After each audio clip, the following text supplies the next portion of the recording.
හොඳයි දරුවනේ අපි එහෙනම් බලමු නේද අපේ අද දවසේ පාඩම පොඩ්ඩක් ආරම්භ කරන්න අද පොඩ්ඩක් වෙනස් විදිහකට තමයි වැඩේ කරන්න පටන් ගන්න උත්සාහ කරේ YouTube live එකක් විදිහට. එතකොට මේ අපේ රිවිෂන් පන්තිය නේ අපේ රිවිෂන් පන්තිය ආදරණීය විද්‍යාව. එතකොට මේකේ පුතේ මේ රිවිෂන් එකත් එක්ක අපි උත්සාහ කරනවා කරගෙන යන්න යුනිට් විදිහට අපි කරපු විස්තර කිරීම. හරි. යුනිට් විදිහට අපි කරගෙන යන අවසන් විස්තර කිරීම තමයි මේ කරගෙන යන්න උත්සාහ කරන්නේ දැන්. එතකොට සාමාන්‍යයෙන් ගත්තොත් එහෙම අපි O level විභාගෙත් එක්ක නේ අපි O level විභාගේ කරගෙන යනකොට මේකේ ප්‍රශ්න හැදෙන ස්වභාවයන් තීරුම් අරගෙන නේද අපිට එක එක පාඩමත් එක්ක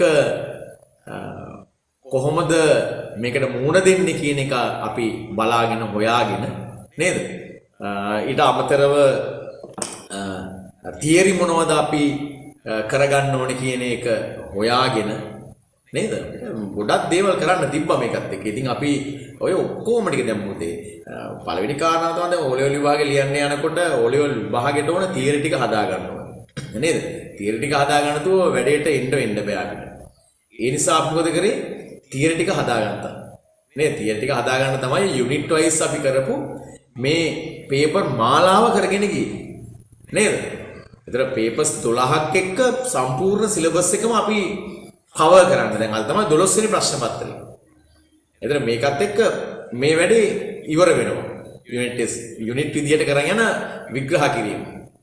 හරිද? ඒක මාර වැදගත්. මොකද මේකත් එක්ක පේපර්ස් ලියනවා ඒකට හුරුනවා වගේම ඔයා පුතේ තියරිය කවර් කරගන්නවා සම්පූර්ණයෙන්. ඒතර මේ පේපර්ස් 12 එක්ක 10 පාඩම් ටික කවර් කරගත්තා. 11 පාඩම් ටික කවර් කරගත්තා. දැන් අදින් ඕකේ නිමා වෙනවා. ඊට පස්සේ ලබන සතියේ ඉඳන් අති දෙවන්ත කාර්යයට අපි අත ගන්නවා. මොකද අති දෙවන්ත කාර්යය සම්පූර්ණ ප්‍රශ්න පත්‍ර වලට උත්තර ලියනවා. දැන් මේක පටන් ගන්නේ පහුගිය O level ප්‍රශ්න පත්‍ර වලට උත්තර ලියන්න පටන් ගන්නවා. හරි. ඒතර පහුගිය O level ප්‍රශ්න පත්‍ර වලට පාස් පේපර්ස් වලට උත්තර ලියනවා අපි ලබන සතියේ ඉඳන් අනිවාර්යෙන් ඒක සම්බන්ධ වෙන පුතේ මාර වැදගත්. ඒ කියන්නේ මේ තෙක් දවස් තියරි ටික ආවරණය කරගෙන ඔයා හදාගත්තු පසුබිම එක O level ප්‍රශ්න පත්‍රයේ මට්ටමට ඔයාලට ලියන්න පුළුවන් ද බැයිද බලන එක තමයි ඊළඟ අපි මේ කරගෙන යන්න උත්සාහ කරන්නේ. හරි. ඒ නිසා අදින් පස්සේ ලබන සතියෙන් පස්සේ මේ එන වැඩපිළිවෙල අතහැර ගන්න එපා පුතේ. පුළුවන් තරම් ඔයා සම්බන්ධ වෙලා කරගෙන යන්න නේද? යාළුවෝ සම්බන්ධ කරගන්න තවතව නේද? ඒක හරි වැදගත් පුතේ. මොනවා කරත් අවසානට ඔය උත්තර ලියන එක හරියට ලියා ගන්න පුළුවන් ද බැයිද කියන එක තමයි O level විභාගයේ ඔය ලකුණු බවට පත් වෙන්නේ. හරිද? ඒ නිසා හැම කෙනාම පුතේ පුළුවන් උපරිමයෙන් ඒ විදිහට මහන්සි වෙලා ඔය දේ කරගෙන යන්න ඕනි. හරි නේද? ඒක තමයි අපි බලාපොරොත්තු වන සංසිද්ධිය වෙන්නේ. දැන් එතකොට අපි අද දවසේ පුතේ දැන් මේ කාරණාව කරගෙන යන්නේ ජෛව ගෝලය කියන පාඩමත් එක්ක. නේද? ජෛව ගෝලයත් එක්ක තමයි මේ වැඩේ අපි අද දවසේ කරගෙන යන්න බලාපොරොත්තු වෙන්නේ. ජෛව ගෝලය කියන පාඩමේ මොනවද අපිට ජෛව ගෝලය පාඩමේ හමු වෙන්නේ නේද? ඊට පස්සේ මේ ජෛව ගෝලය කියන පාඩමත් එක්ක අපිට මොන වගේ කතන්දර වලට මුහුණ දෙන්න සිද්ධ වෙන්නේ? එතකොට මොන වගේ දේවල්ද අපි ජෛව ගෝලය පාඩමේ අපිට හොයා බලන්න සිද්ධ වෙන්නේ නේ? මේ ඔක්කොම ටික මේකත් එක්ක අපි කතා කරගෙන යනවා. එතකොට ජෛව ගෝලය මේ ටික ඔක්කොම කතා කරගෙන යනකොට ඔයාට පුතේ තේරෙවි මේ ජෛව ගෝලය පාඩමත් එක්ක ඔයාට මොනතරම් ලකුණු ප්‍රමාණයකට අවතීර්ණ වෙන්න පුළුවන්ද කියන එක. දැන් මොකද පුතේ දැන් මම මේව කියන්නේ සාමාන්‍යයෙන් ඔය ජෛව ගෝලය කියන පාඩමේ නේ ජෛව ගෝලය කියන පාඩමේ මේ විශේෂ වැදගත්කම තමයි එක අනිවාර්ය ප්‍රශ්නයක් මේක. අනිවාර්ය ප්‍රශ්නයක්. හරිද? අය අනිවාර්ය ප්‍රශ්නයක් කියලා කියන්නේ ස්ට්‍රක්චර් එකේ පළවෙනි ප්‍රශ්නේ. ඒක වෙනස් වෙන්නේම නැහැ. හැම අවුරුද්දම එහෙමයි. ස්ට්‍රක්චර් එකේ පළවෙනි ප්‍රශ්නේ මේ තියෙන්නේ. ඒතර ඒකට අනිවාර්යෙන් ලියන්න වෙනවා. නේද? කැමති වුණා තකමැති වුණා. අනිවාර්යෙන් ලියන්න වෙනවා. හරිද? ඊළඟ කාරණාව තමයි පුතේ ඔයාට මෙයා තවත් වැදගත් වෙන කාරණාවක් තමයි ජෛව ගෝලීය පාඩම. ඉදිගහන ප්‍රශ්නවල ප්‍රශ්න 4ක් විතර මේකෙන් ඒත් එනවා. ඒතර ඒ පැත්තෙමත් වැදගත් වෙනවා ඔයාලට මේක. නේද? ඒතර ඒ නිසාත් ඔයාලට මේක අනිවාර්යෙන් කරගෙන යන්න වෙනවා. හරිද? සමහර රචනා ප්‍රශ්න වල පොඩි කොටස් වලට මේක දායක වෙනවා. ඉතින් දල වශයෙන් අපි කියනවා ලකුණු 15ක් 20ක් ලබා ගන්න මේ පාඩම වැදගත් වෙනවා. ලකුණු 15ක් විතර සාමාන්‍ය මේකෙන් ගන්න පුළුවන් ඕලෙවල් විභාගෙට. ඉතින් ඒ නිසා පුතේ ඔයා අනිවාර්යෙන් මේ පාඩම අතාරින්න නැතුව කරගෙන යන්න ඕනේ. ඒකයි වැදගත් වෙන කාරණාව වෙන්නේ. හොඳයි. එහෙනම් අපි බලමු පුතේ කොහොමද ඔය කියන කාරණාවත් එක්ක අපේ මේ පාඩම එහෙම නැත්නම් මේ කතා කරන අලුත් පාඩම සාකච්ඡා කරන්නේ කියන එක. හරි නේද? එහෙනම් ප්‍රශ්න පත්‍රයට ගිහිල්ලාම අපි සාකච්ඡාවට යමු. මම එහෙනම් ඔය විදිහටම ප්‍රශ්න පත්‍රයට සම්බන්ධ වෙන්නම් පුතේ. හරි? ප්‍රශ්න පත්‍රයට සම්බන්ධ වෙන්නම්. එතකොට මේ ප්‍රශ්න පත්‍රය අපිට හම්බෙන්නේ right? අපිට හම්බෙන්නේ PowerPoint එක පොඩ්ඩක් ක්‍රියාත්මක කරනවා right. මේක නේද? දැන් මේකේ අපිට හම්බෙන ප්‍රශ්න පත්‍රය ගත්තාම පුතේ මෙතන තියෙනවා මේ ජෛව ගෝලය කියන පාඩම right? මේකේ ප්‍රශ්න ටික මේ විදිහට තමයි සකස් වෙලා තියෙන්නේ. ජෛව ගෝලයේ ප්‍රශ්න ටික මෙහෙම තමයි සකස් වෙලා තියෙන්නේ නේ. පළවෙනි ප්‍රශ්නේ තියෙනවා ජීවීන් සරල මට්ටමේ සිට සංකීර්ණ මට්ටම දක්වා සංවිධානය වී ඇතේම සංවිධාන මට්ටම් පහක් දැක්වේ.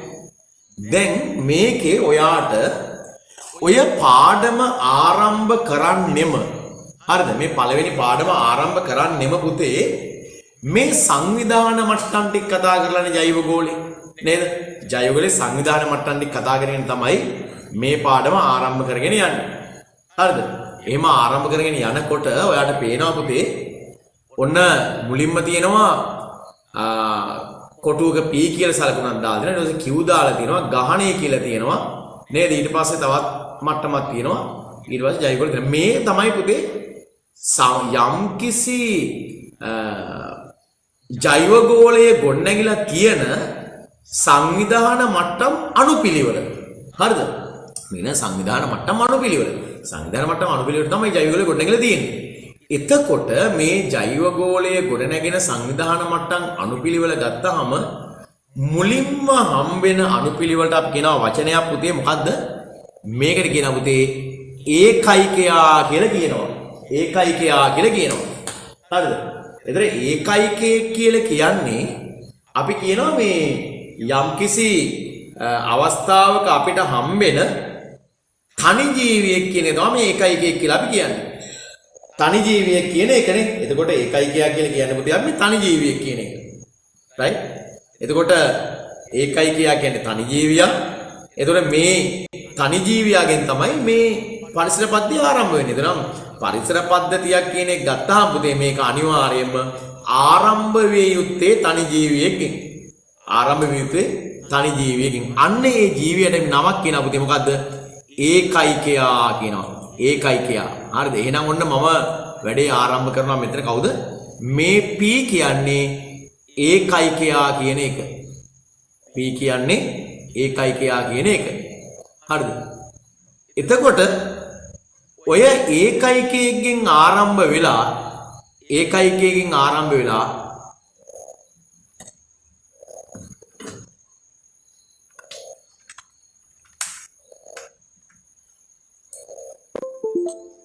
right? හොඳයි.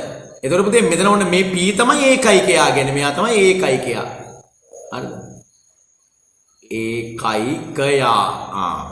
ඒකයිකය එකතු වෙලා ඊට පස්සේ මොනවද වෙන්නේ? ආන්න ගොඩනගෙන පුතේ ඒකයිකයෙන් පස්සේ ගහණය කියන එක. ගහණය. ඒකයිකය එක්කලා එනවා ගහණය. නේ? ගහණය. ඊට පස්සේ ගහණයෙන් පස්සේ ඒකයෙන් පස්සේ මෙතන පුතේ විශේෂය. නේද? අපි සාමාන්‍ය අර වර්ගීකරණයේ තුල කතා කරනවා ඒකයිකය කියලා ගහණය කියලා. ඒතකොට මෙතන පුතේ අපිට හම්බ වෙන ඕන්න මේ ඒකයිකයා කියන්නේ අපි කියනවානේ මේ යම්කිසි විශේෂයක තනි ජීවියෙක් කියලා. ඒතර ඒ කතා කරන තනි ජීවියා විශේෂයක තනි ජීවියකින්ද ආන්න පුතේ ඊට පස්සේ අපි ගොඩනගනවා විශේෂය කියන එක. විශේෂය එහෙනම් මේ තියෙන විශේෂය විශේෂය right ඒකයිකයා ඊට පස්සේ විශේෂය ඊට පස්සේ කොහොමද එන්නේ? ඊට පස්සේ අපිට එනවා පුතේ විශේෂයෙන් පස්සේ ඔන්න ගහණය එනවා. ගහණයෙන් පස්සේ මෙන්න මේ අවස්ථාවට කියන පුතේ වචනය ප්‍රජාව කියනවා. ප්‍රජාව කියනවා. හරිද? එහෙනම් පුතේ ඒකයිකයා ඊට පස්සේ විශේෂය ඊට පස්සේ ප්‍රජාව. මේක තමයි මේ ගොඩනගෙන අනුපිළිවෙල වෙන්නේ. ඒකයිකයා විශේෂය ප්‍රජාව. එහෙනම් පුතේ යම් කිසි ජෛව ගෝලයේ අනුපිළිවෙල නැත්නම් මේ ගොඩනැගෙන සංවිධාන මට්ටම් අනුපිළිවෙල ගත්තාම ඒකේ මුල්ම අවස්ථාව තමයි අපි ඒකයිකයා කියන්නේ. ඊළඟ අවස්ථාව තමයි විශේෂය කියලා කියන්නේ. ඊළඟ අවස්ථාව තමයි ගහණය කියලා කියන්නේ. ඊළඟ අවස්ථාව තමයි ප්‍රජාව කියලා කියන්නේ. නේද? ඊට පස්සේ තමයි පරිසර පද්ධතිය ගොඩනගන්නේ. පරිසර පද්ධතියෙන් පස්සේ තමයි පුතේ ජෛව ගෝලය ගොඩනගන්නේ. හරි නේද? එහෙනම් පුතේ මෙතන සංවිධාන මට්ටම් ගත්තාම ඒකයිකයා කියන්නේ විශේෂයක තනි ජීවියා කියන එක. හරිද? ඒකයිකයා කියන්නේ විශේෂයක තනි ජීවියා කියන එක. ඊළඟ විශේෂය කියන එකේ යම්කිසි නිශ්චිත ප්‍රදේශයක් එක්ක කතා කරනකොට නිශ්චිත විශේෂයක් එක්ක කතා කරනකොට නිශ්චිත කාල සීමාවක් කතා කරද්දී ඒකට අපි කියනවා ගහණය කියලා. මේ ගහන සමූහයක් එක්කුණාම අපි ඒකට කියනවා ප්‍රජාවක් කියලා. අන්තර්ක්‍රියා පවතින ගහන සමූහයකට අපි කියනවා ප්‍රජාවක් කියලා. මේ ප්‍රජාව අජෛව පරිසරයක එක්කුණාම ඒකට හැදෙන කියනවා පරිසර පද්ධතිය කියලා. ආන්මය පරිසර පද්ධතිය පුතේ ඔක්කොම එක්කුණාම ඒකට තමයි කියන්නේ ජෛව ගෝලය කියලා. එහෙනම් ඔයාට පැහැදිලි පුතේ දැන් මේ අනුපිළිවෙල ගත්තාම ඒකයිකයා මම මේ දෙන්නම එක්කෙනෙකුට ගන්න කැමති පුතේ එක කොටසකට ඒකයිකයයි විශේෂයයි. හරිද? ඒතර ඒකයි කියන්නේ විශේෂය තන ජීවියෙන්නේ. ඒතර මේ ඒකයිකයාගෙන් ගොඩනගෙන පුතේ ගහණය කියන එක නේද? ඊට පස්සේ ගහණය මොකද්ද වෙන්නේ? ගහණය ප්‍රජාව බවට පත් වෙනවා. ප්‍රජාව පරිසර පද්ධතිය බවට පත් වෙනවා. පරිසර පද්ධතිය ජෛව ගෝලය බවට පත් වෙනවා. මේක තමයි අපිට හම්බෙන අනුපිළිවෙල වන්නේ. මේක තමයි අපිට හම්බෙන අනුපිළිවෙල වන්නේ. හරිද පුතේ? එහෙනම් ඔයා මතක තියාගන්න සංවිධාන මට්ටම අනුපිළිවෙල කිව්වහම මම මේ දෙන්නම එකට ගන්නම්කෝ. ඒකයිකයා ඉන්නවා නේද? ඊට පස්සේ ඒකයිකයාගෙන් පුතේ ගහණය හැදෙනවා. ගහණයෙන් ප්‍රජාව හැදෙනවා. ප්‍රජාවෙන් පරිසර පද්ධතිය හැදෙනවා. පරිසර පද්ධතියෙන් ජෛව ගෝලය හැදෙනවා. මෙන්න මේ අනුපිළිවෙල අනුව තමයි ඔය හැම කතාවක්ම පුතේ අපි කතා කරගෙන යන්නේ. ඔය හැම කතාවකම මෙතන අපිට සම්බන්ධ වෙන්නේ මේ සියල්ලත් එක්කම තමයි. හරි නේද පුතේ? ඊළඟ කතාවක් මම කියනවා පුතේ අපි දැන් කියන්නේ PQR නම් කරන්න කියලා ඔන්න නම් කරා. ඊට පස්සේ කියනවා පහත දක්වා ඇති උදාහරණය කුමන සංවිධාන මට්ටමක් ගැනද කියන්නේ කියලා අහනවා. හරි නේද? එතකොට මේකේ ඊළඟ මට්ටම ඊළඟ ප්‍රශ්න කොටස අපිට එනවා ඊළඟ ස්ලයිඩ් එකත් එක්ක මම ඊළඟ ස්ලයිඩ් එකට ගිහිල්ලා කියනවා මේ මෙයා ගැන තමයි මෙයා අහන්නේ. ඔයාගෙන මෙන්න මේ දීලා තියෙන එක එවනේ දාන්නේ. පහත දක්වදී උදාහරණයක් අරමු සංවිධාන මට්ටම. මේ කියන එක මොන සංවිධාන මට්ටමද කියලා අහනවා. මේක මොන සංවිධාන මට්ටමද කියලා අහනවා. ඒතර ඉතින් මතක තියාගන්න මේක මොන සංවිධාන මට්ටමද? මේ දක්වලා තියෙන පුතේ පොකුණක් කියලා කියන්නේ මොකද්ද? මේක පුතේ අපිට හම්බෙන පරිසර පද්ධතිය කියන සංවිධාන මට්ටම. පරිසර පද්ධතිය කියන සංවිධාන මට්ටම තමයි මේ තියෙන්නේ. එහෙනම් මේ තියෙන්නේ පරිසර පද්ධතිය. හරිද? මේකේ පුතේ ඒකයිකයෝ ඉන්නවා. ඒකයිකයෝ කියලා ගහන ගොඩ නැගෙනවා. ගහණය කියලා ප්‍රජා ගොඩ නැගෙනවා. ප්‍රජා කියලා පරිසර පද්ධතිය ගොඩ නැගෙනවා. මේ දින පරිසර පද්ධතිය. හරිද? මේ දින පරිසර පද්ධතිය කියන සංවිධාන මට්ටම. අන්න ඔයාලට කියන පුතේ ඊළඟට පොඩි ප්‍රශ්න ටිකක් දෙනවා. මොකක්ද කියන්නේ? පොකුණක දැකිය හැකි ජලජ පැලෑටියක් නම් කරන්න. පොකුණක දැකිය හැකි ජලජ පැලෑටියක් නම් කරන්න කියලා කියනවා. මොකද්ද අපිට පොකුණක දකින්න පුළුවන් ජලජ පැලෑටි? මගේ පුතා මතක තියාගන්න පොකුණක් කියන්නේ ජලජ පරිසරයක් නේද? ඔය ජලජ පරිසරයේ ආශ්‍රිතව තියෙනවා ජලයේ වැවෙන ශාක. අපිට මේවා සමහර ඒවාට කියනවා ජලයේ නිමග්න ශාක කියනවා. සමහර ඒවා ජලයේ පත්‍ර පාවෙන ශාක කියලා කියනවා. නේද? සමහර ඒවා ජලයේ මත පාවෙන ශාක තියෙනවා. විවිධාකාර ශාක වර්ග තියෙනවා. පොකුණේ ජලජ පැලෑටි ගම අපිට වැලිස්නේරියා, හයිඩ්‍රිල්ලා නේද? ඕලු නෙළුම් මාළු ගන්න පුළුවන් ගැටලුවක් නැහැ. ඒ වගේ අපිට ජලජ පැලෑටි කියලා ගන්න පුළුවන්කම තියෙනවා. ඊට පස්සේ කියනපතේ එම නම් කළ පැලෑටිය ජලජ පරිසරයට ඇති අනුවර්තනයක් ලියන්න කියනවා. අනුවර්තනයක් ලියන්න කියනවා. නේද? දැන් ඔය කියන කොටස් ඔය කියන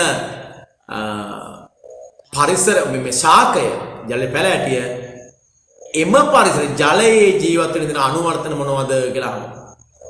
නේද? ඒතර එකක් තමයි පුතේ මේවා ජලයේ තුල දිය වූ වාතය ශ්වසනය කරන්න අනුවර්තන වෙලා තියෙනවා. ජලයේ දිය වූ වාතය ශ්වසනය කරන්න අනුවර්තන වෙලා තියෙනවා. ජල තරංගවලදී නොකැඩී පවතින මේගොල්ලෝ අනුවර්තන වෙලා තියෙනවා. ජලයේ ආට මේට ගලද්දි මේ ජලයේ පාවි ඉන්න කැඩලා යන්නේ නේද? ජලය තුල හානිකින්තරව ජීවත් වෙන්න මේගොල්ලෝ හුරු වෙලා තියෙනවා. මෙන්න මේ වගේ අනුවර්තන මේ ශාකවල දකින්න පුළුවන්කම තියෙනවා. ඊට පස්සේ කියන පුතේ පොකුණක දැකිය හැකි ආහාර දාමයක් නම් කරන්න කියන පොකුණක දැකි ආහාර දාමයක්. මොකද පොකුණක දකින්න පුළුවන් ආහාර දාමය? පුතේ ආහාර දාමය ඔයාලට මතකද ආහාර දාම අපි 6 පන්තියෙන් කතා කරන්නේ නේද? ආහාර දාමයක් ලියනකොට අපි ඔය චූටි කාලේ ඉඳන් පුරුදු වෙච්ච දෙයක් තමයි පුතේ ශාකයකින් ආරම්භ විය යුතුයි ආහාර දාමය. නේද? ශාකයකින් ආරම්භ විය යුතුයි ආහාර දාමය. එහෙනම් මං කියනවා ආහාර දාමය ලියන්න කවුද මුලින්ම ගන්නෙ? ශාකයක් ගන්න. මං ගන්නම්කෝ ජලජ පැලෑටි. දැන් අහන්නේ ජලජ පරිසර පද්ධතියනේ පොකුණේනේ. එහෙනම් මං මුලින්ම ගන්නවා ජලජ පැලෑටි. රයිට්. මම ලියන්න යනවා දැන් හරිද? ජලජ ශාක කියනකො ජලජ ශාක. ඊට පස්සේ ජලජ ශාක ආහාරට ගන්නවා කවුද? ජල ශාක ආහාරට ගන්න අපි කුඩා මසුන්. කුඩා මසුන්. නේද? ඊට පස්සේ කුඩා මසුන් ආහාරට ගන්නවා විශාල මසුන්. විශාල මසුන්. විශාල මසුන් ආහාරට ගන්නේ කවුද? ආන්න අපි කොකා කියන කොකා. හරි. එතකොට මේකේ පොකුණක දැකිය හැකි ආහාර දාමයක් නම් කරන්න අපි නම් කරා මතක තියාගන්න ඕකේ පළවෙනිම කාරණාව තමයි ඔයා මේක ලියනකොට ශාකයකින් ආරම්භ කළ යුතුයි. පළවෙනිම දේ ශාකයකින් ආරම්භ කළ යුතුයි. ඊට පස්සේ මේ හිස වැටෙන්නේ පුතේ ආහාරය ලබා ගන්න කෙනා දිහාවට. ආහාරයේ දිශාවට නෙමෙයි ආහාරය ගන්න කෙනාගේ දිශාවට තමයි හිස වැටිය යුත්තේ. මෙහෙම තමයි ආහාර දාම ලියන්නේ. ඒතර මෙයා තමයි පුතේ මේකේ නිෂ්පාදකයා වෙන්නේ. මෙයා තමයි පළමු යැපෙන්න, මෙයා දෙවෙනි යැපෙන්න, මෙයා තුන්වෙනි යැපෙන්න. නේද? ඒතර පුතේ අනිවාර්යයෙන්ම ඔයා මතක තියාගන්න ආහාර දාමයක් නිෂ්පාදකයින්ගෙන් ආරම්භ වෙනවා කියන එක. හරි නේද? රයිට්. ඊට පස්සේ කියන පුතේ පොකුණු හරි පරිසර පද්ධතියක සංසරණය විය හැකි ද්‍රව්‍ය දෙකක් ලියන්න. පොකුණු පරිසරයක සංසරණය වෙන්න පුළුවන් ද්‍රව්‍ය මොනවාද? සංසරණය වෙන්න පුළුවන් දේවල් වාතය, ජලය, පෝෂක නේද? මේවා සංසරණය වෙන්න පුළුවන් දේවල්. ඔබ ඉහත සඳහන් කළ දාමේ ශක්තිය පෝෂී මට්ටම හරහා ගමන් කරන ආකාරය දැක්වීමට පිරමිඩ සඳහන් කරනවා. දැන් පුතේ ඔයා හොඳට මතක තියාගන්න අපිට ඔය මේ සාමාන්‍යයෙන් හම්බෙන වැදගත් නිරූපණයක් තමයි විභාග වලට නිරන්තරයෙන් අහන මේ පාරිසරික පිරමීඩ කියන ඒවා. පුතේ පාරිසරික පිරමීඩ අපිට හම්බෙනවා ප්‍රධාන වර්ග කීයක්ද? ප්‍රධාන වර්ග අපිට හම්බෙනවා පුතේ 3ක්. හරිද? පාරිසරික පිරමීඩ ප්‍රධාන වර්ග හම්බෙනවා 3ක්. ඒතර අපි ඔය පාරිසරික පිරමීඩ ප්‍රධාන වර්ග 3 පිළිබඳව හොඳ අවබෝධයක් අපි තියාගන්න ඕනි වෙනවා. නේද? හොඳ අවබෝධයක් අපි තියාගන්න ඕනි වෙනවා. මේ පාරිසරික පිරමීඩ පිළිබඳ අවබෝධය ඔයාට වැදගත් වෙනවා මොකටද? right? ඔයාට වැදගත් වෙනවා පුතේ මේ පාරිසරික පිරමීඩ කියන ඒවා එක්තරා නිරූපණයක්. හරිද? මේ නිරූපණය කිරීම ඔයාට ඉතාම වැදගත් වෙනවා. නිරූපණය කරන නිරන්තරයෙන් ප්‍රශ්නවල ඇසීම නිසා ඒ වගේම ඔයාට ලකුණු ගන්න වැඩි හැකියාවක් තියෙන නිසා. හරි නේද? ඒ නිසා පුතේ ඔන්න එහෙනම් මතක තියාගන්න අපි පාරිසරික පිරමීඩ පිළිබඳ අවබෝධය ඔයාට වැදගත් වෙන්නේ ඇයි කියන කාරණාව මම කිව්වේ පුතේ මේ පාරිසරික පිරමීඩ කියන්නේ මොන වගේ දෙයක්ද කොහොමද කියන කාරණාව එනම් ඔයා ඔන්න හොඳ අවබෝධයෙන් මතක තියාගන්න ඕන. මම පාරිසරික පිරමීඩ වර්ග ටික ගැන ඔයාට සාකච්ඡා කරලා දෙන්නම්, කතා කරලා දෙන්නම්. හරිද? ඒතර මතක තියාගන්න පුතේ පාරිසරික පිරමීඩ අපි මේ සඳහන් කළා වගේ ප්‍රධාන වශයෙන් තුනක් තියෙනවා. මොනවද මේ තුන? එකට කියනවා පුතේ පාරිසරික පිරමීඩ වර්ගයක් සංඛ්‍යා පිරමීඩ කියන සංඛ්‍යා පිරමීඩ. තව අපිට වර්ගයක් හම් වෙනවා සංඛ්‍යා පිරමීඩ වලට අමතරව ජෛව ස්කන්ධ පිරමීඩ කියලා. ජෛව ස්කන්ධ පිරමීඩ. මේ තව පිරමීඩ වර්ගයක් ජෛව ස්කන්ධ පිරමීඩ. ඊට පස්සේ අපිට හම් වෙන තවත් පිරමීඩයක්. මොකද්ද ඊළඟ හම් වෙන පිරමීඩ වර්ගය? ශක්ති පිරමීඩ. එහෙනම් පුතේ අපිට හම් වෙන ප්‍රධාන පිරමීඩ වර්ග තුනයි. සංඛ්‍යා පිරමීඩ, ශක්ති පිරමීඩ, ඊට පස්සේ ජෛව ස්කන්ධ පිරමීඩ. දැන් එතකොට මේ පිරමීඩ වල අපි බලමු මෙතන අපිට කියන්නේ මොන පිරමීඩයක් ගැනද? ඔබ සඳහන් කළ ආහාර මේ ශක්තිය පෝෂී මට්ටම හරහා ගමන් කරන දැක්වීමට පිරමීඩ වර්ග. හරිද? මම පිරමීඩ වර්ග තුනම කතා කරන්නම් පුතේ. එක පිරමීඩ වර්ගයක් තමයි අපිට කතා කරන මොනවද මේ සංඛ්‍යා පිරමීඩ. දැන් පිරමීඩය දල වශයෙන් මෙන්න මේ වගේ හැඩයක් තියෙන කියලා ගන්නවා. හරිද? මේ පිරමීඩ ගත්තාම මෙයාගේ පුතේ මෙයාගේ අපිට හම් වෙනවා මෙන්න මේ වගේ එක එක මට්ටම්. මෙයා නිෂ්පාදකයා, මෙයා පළමු යැපෙන්න, දෙවෙනි යැපෙන්න, තුන්වෙනි යැපෙන්න, හතරවෙනි යැපෙන්න. මේ ආකාරයට තමයි තියෙන්නේ. දැන් ඕක අපිට මෙන්න මේ අදින්න පුළුවන් පුතේ. මෙන්න මේ වගේ අදින්න පුළුවන්. ඇත්තටම තියෙන්නේ මේ විදිහ මේ වගේ ආකාරයට තමයි. අපි අර දල වශයෙන් මෙන්න මේ වගේ ස්වරූපයක් නිරූපණය කරනවා. අපේ පුතේ ඔය පිරමීඩ වර්ග තුනම මොනවද? සංඛ්‍යා පිරමීඩ, ජෛව ස්කන්ධ පිරමීඩ, ශක්ති පිරමීඩ. මේ වර්ග තුනම මේ ආකාරයට අපිට දක්වන්න හැකියාව තියෙනවා. ඔය වර්ග තුනම මේ ආකාරයට දක්වන්න හැකියාව තියෙනවා. එහෙම වුණාට ජෛව ස්කන්ධ පිරමීඩයයි සංඛ්‍යා පිරමීඩයයි මෙන්න මේ වගේ යටිකුරු ආකාරයකට උනත් පවතින්න පුළුවන් සමහර අවස්ථාවල කියලා කියනවා. හරිද? හැබැයි පුතේ මොනම හේතුවක් මතවත් ශක්ති පිරමීඩයක් යටිකුරු වෙන්නේ නැහැ. අනිවාර්යයෙන්ම ශක්ති පිරමීඩයේ පවතින්නේ මෙන්න මේම උඩුකුරු ආකාරයට. හරිද? එහෙනම් දැක්කට පිරමීඩයක් අදිනවා මෙන්න මේ වගේ පිරමීඩයක්. මේක මෙහෙම ඇඳක් කමන්නේ. ත්‍රිකෝණයක් මෙහෙම ඇඳක් කමන්නේ. මෙන්න මේ ආකාරයකට අනිවාර්යෙන් ඇදිය යුතුයි. මේ වගේ යටිකුරු ආකාරයකට අදින්න බෑ. හරිද? දැක්වීමට පිරමීඩ් එකක් අදින්න. ඊට පස්සේ කියනවා ඇයි පුතේ මේ අනිවාර්යෙන් උඩුකුරු වෙන්නේ? අනිවාර්යෙන් උඩුකුරු වෙන්නේ පුතේ. උඩුකුරු වෙන්නේ පෝෂී මට්ටමකින් තවත් පෝෂී මට්ටමකට යනකොට මෙයා සතු ශක්තියෙන් 90ක් හානි වෙනවා. 90ක් කරනවා. ඉදිරියට යන්නේ 10ක් විතරයි. ඇයි 90ක් හානි වෙන්නේ? 90ක් හානි වෙන්නේ පුතේ එකක් තමයි 90ක් හානි වෙන්න ශ්වසනයෙන් අපත යනවා ශක්තිය. මල අපද්‍රව්‍යයක බයිසය ඵලයක කොටසක් අපත යනවා. ඕම ගිහිල්ලා 10 ඉදිරියට යන්නේ. ඒ නිසා අනිවාර්යෙන් ශක්ති පිරමීඩය මෙන්න මේ වගේ උඩුකුරු ආකාරයට තමයි දකින්න පුළුවන් වෙන්නේ. නේද? ඊට පස්සේ කියන පුතේ ශාක භක්ෂක සත්වයන් ආහාරයට ගන්නා ශාක කොටස් වලින් ඉතා කුඩා ප්‍රමාණයක් පමණක් ශරීරයේ තැන්පත් වන අතර ඉතිරි කොටස් ශරීරයෙන් ඉවත් වේ මෙසේ ඉවත් වන හෝ වැය වන ආකාරයක් ලියන්න කියනවා. අර කිව්ව කතාව පුතේ. නේද? මේ ගන්නා ශාක්‍ර වලින් ඉතා සුළු ප්‍රමාණයක් පමණයි තැන්පත් වෙන්නේ අනිකවා ඉවත් වෙනවා. කොහොමද ඉවත් වෙන්නේ? ශ්වසනයේ වශයෙන් ශක්තිය හානි වෙනවා.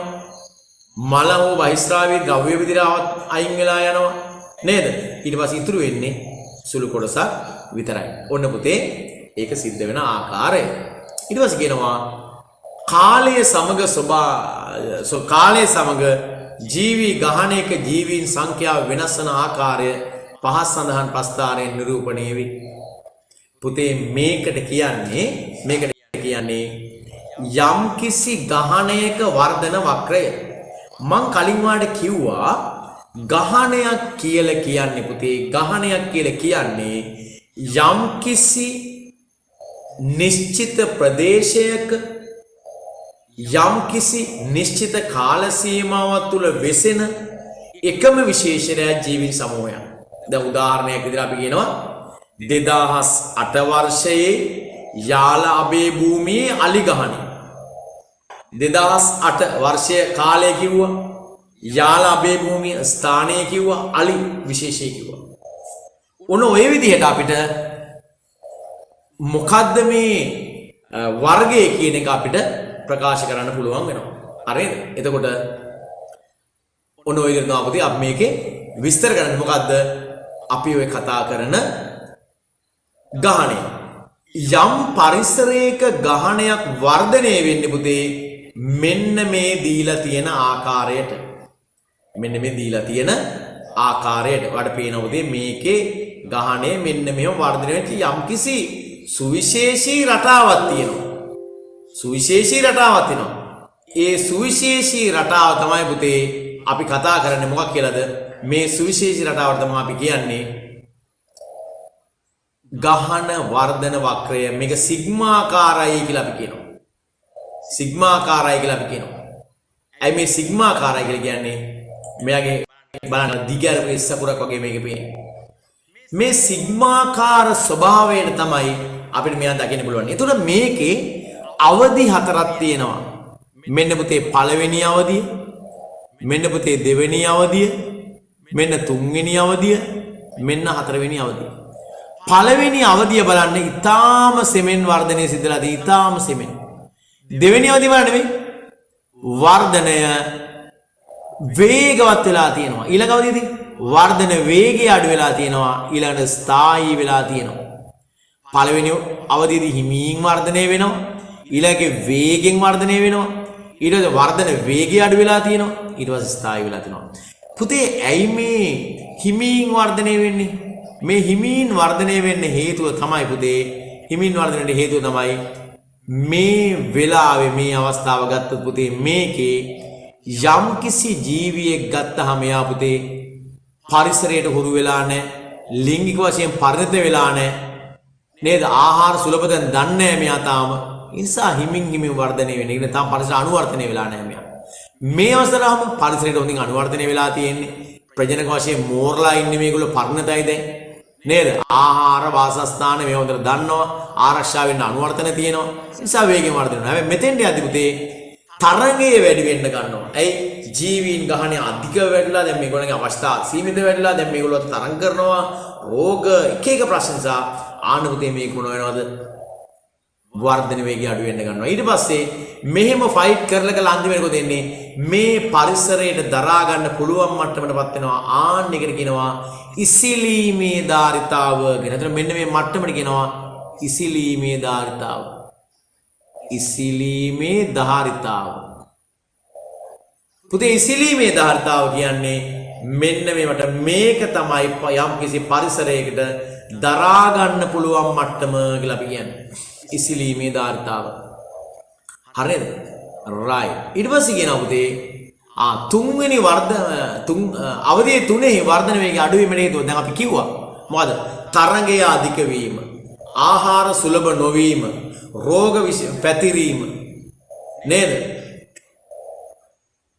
මෙන්න මේ වගේව තමයි හේතු වෙලා තියෙන්නේ. ගහණයේ ජීවීන් වර්ධනය වැඩිවීම ආරම්භ වන්නේ කුමන අවධියද? වැඩිවීම ආරම්භ වෙන්නේ නේද?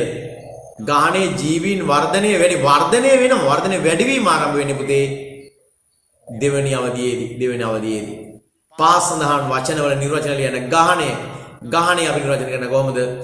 නිශ්චිත කාල සීමාවක් තුල යම් නිශ්චිත ප්‍රදේශයක වෙසෙන එකම විශේෂයට අයත් ජීවීන් සමූහයක්. යම් නිශ්චිත කාල සීමාවක් තුල නිශ්චිත ප්‍රදේශයක වෙසෙන එකම විශේෂයට අයත් ජීවීන් සමූහයක්. ප්‍රජාව කියන්නේ පුතේ යම් කාල සීමාවක් තුල අන්තර්ක්‍රියා දක්වමින් වෙසෙන නැත්නම් යම් ප්‍රදේශයක අන්තර්ක්‍රියා දක්වමින් වෙසෙන ගහන සියල්ල. යම් ප්‍රදේශයක අන්තර්ක්‍රියා දක්වමින් වෙසෙන ගහන සියල්ල කියනවා ප්‍රජාව කියලා කියනවා. ඊට කියනවා අවධිය 4 දක්වන විශේෂ ලක්ෂණය කුමක්ද? අවධිය 4 විශේෂ ලක්ෂණ තමයි ඉසිලීමේ ධාරිතා අවස්ථාවට පත්වීම. නැත්නම් පරිසරයට දරාගත හැකි මට්ටමට ජීවීන් පත්වීම. ඒ සංඛ්‍යාව පුතේ ඉසිලීමේ ධාරිතාව. නේද? ජීවීන් පරිසරයට දරාගත හැකි මට්ටමට තම සංඛ්‍යාව සකස් කර ගැනීම. නැත්නම් ඉසිලීමේ ධාරිතා මට්ටමට පැවතීම.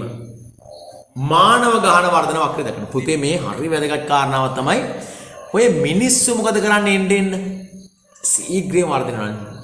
මේ මිනිසාගේ වර්ධනයත් මුල් අවදියේ මෙහෙම තමයි බොහොම ස්ලෝ ආවේ, හිමින් ආවේ. හැබැයි මේ ශීඝ්‍රයෙන් වර්ධනය වෙන්න ගත්තා. මොන තරංගේ ආවත් ඒ තරංගයට අභියෝග කරන මිනිස්සයා විදිහට සොයා ගැනීම එක්ක ඒ නිසා මානව ගහන වර්ධනය මෙතනින් මෙන්න මේ නැවිල්ල සිද්ධ වෙන්නේ නැහැ. මෙතනින් නවතිනවා. ඒ කියන්නේ පුතේ මානව ගහන වර්ධන වක්‍රයක් ගත්තොත් එහෙම අපිට එයා අඳින්න වෙන්නේ පුතේ මෙන්න මේ වගේ. ජේ හර්ති වක්‍රයක් කියනවා. මෙන්න මෙහෙම තියෙන්නේ. සෙමෙන් වර්ධනය වෙනවා පළවෙනි මට්ටම, දෙවෙනි එක වේගයෙන් වර්ධනය වෙනවා. මේ අවධික විතරයි තියෙන්නේ වේගය අඩුවීම සහ ඉසිලීමේ ධාරිතා මට්ටමකටපත් වෙන්නේ නැහැ. ඔන්න ඔක තමයි පුතේ මානව ප්‍රජනන වර්ධන වක්‍රය කියලා නැත්නම් මානව ගහන වර්ධන වක්‍රය කියලා අපි හඳුන්වන්නේ ඔහොම එකක්. අනේද? නෑ. ඊට පස්සේ නමුත් ජල පියසටහන යනුවෙන් හඳුන්වන්නේ කුමක්ද?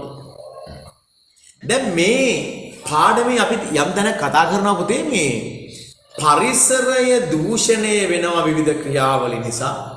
මේ පරිසරය සංරක්ෂණය කරගන්න ඕනේ. මේ පරිසරය සංරක්ෂණය කරගන්න ඕනේ. මේ පරිසරය සංරක්ෂණය කරගන්න විවිධාකාර උපාය මාර්ග තියෙනවා. මේ උපාය මාර්ග එකක් තමයි පුතේ මේ සුවිශේෂී කාරණා තුනක් පාලනය කරගන්න එක. මොනවාද මේ කාරණා තුන? එකට කියනවා පුතේ කාබන් පිය සටහන, තව එකට කියනවා ජල පිය සටහන, තව එකට කියනවා ආහාර සැපකුම. හරිනේ? කාබන් පිය සටහන, ජල පිය සටහන සහ ආහාර සැපකුම. හරිද? එතන මේකේ කාබන් පිය සටහන කියලා කියන්නේ පුතේ යම්කිසි නිෂ්පාදන ක්‍රියාවලියකදී යම්කිසි සේවා සැපයීමකදී වායුගෝලයට නිදහස් කරන කාබන් ඩයොක්සයිඩ් ප්‍රමාණය.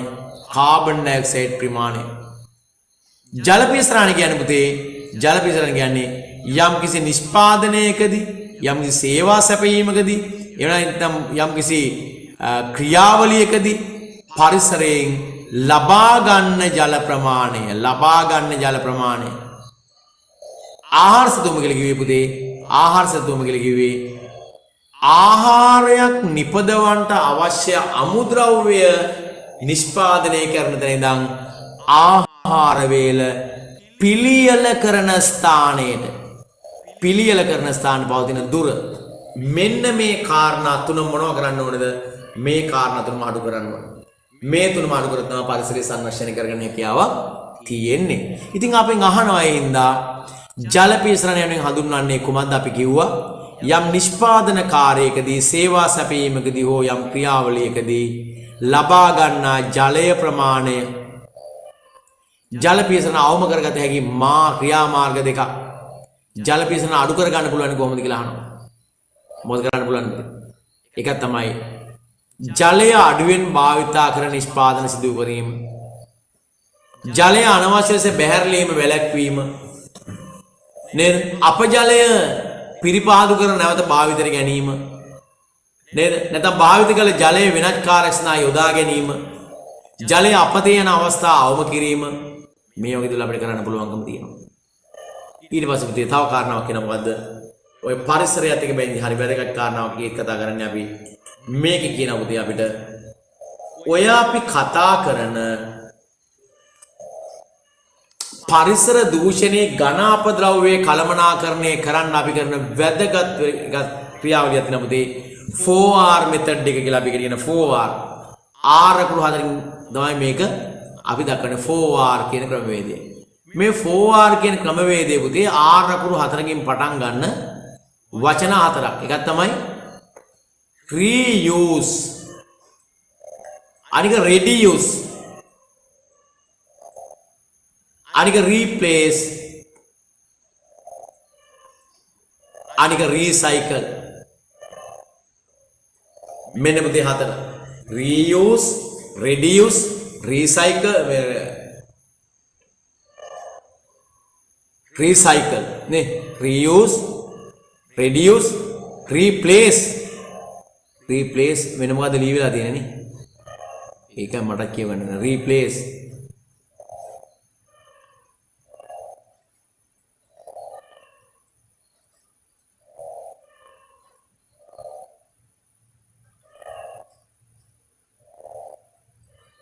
right?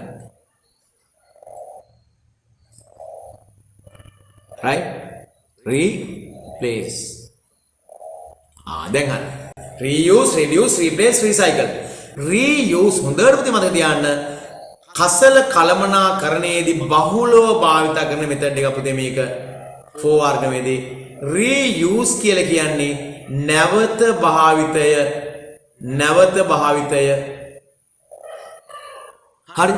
යම් දෙයක් නැවත භාවිත කරන. දැන් shopping කවරයක් කියලා shopping කවර එකපාරක් භාවිත කළා ඒක විසි කරන්නේ ආයෙ තව භාවිත කරනවා. ආයෙ භාවිත කරන නැවත භාවිත reuse. reduce කියන අවම කරනවා. අවම කිරීම. අපිට shopping භාවිතය අඩු කරනවා. ප්ලාස්ටික් බෝතල් භාවිතය අඩු කරනවා. අවම කිරීම. replace කියන්නේ ආදේශික භාවිතය. අපිට පුළුවන් පොලිතින් කොළ වෙනුවට කෙසෙල් කොළ භාවිත කරනවා. ආන්න ඒ වගේ එකක්.